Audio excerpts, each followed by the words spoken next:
Xəbərə keçməmişdən öncə videonu like edib kanala abunə olun ki, xəbər hər kəsin qarşısına çıxsın.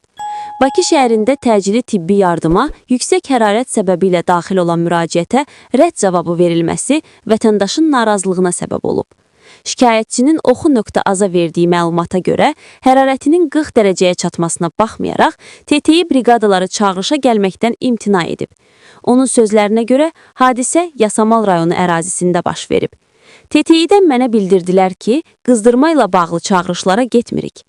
Oxu.az-ın sorğusuna cavab olaraq tibbi ərazi bölmələrini idarə etmə birliyindən təbibdən bildirilib ki, gündüz saatlarında təcili tibbi yardıma bədən temperaturunun yüksəlməsi ilə bağlı çağırışlar daxil olduqda, azad briqada mövcud olduqda onlar ünvana yönləndirilir.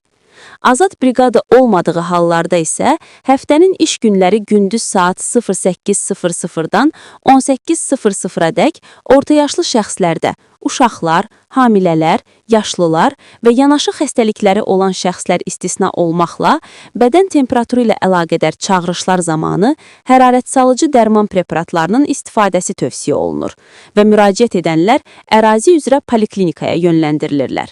Axşam saatlarında poliklinika fəaliyyət göstərmədikdə, eyni zamanda qeyri-iş və bayram günlərində tibbi xidmətin göstərilməsi məqsədi ilə təcili tibbi yardım briqadası ünvana yönləndirilir, deyə məlumatda bildirilir.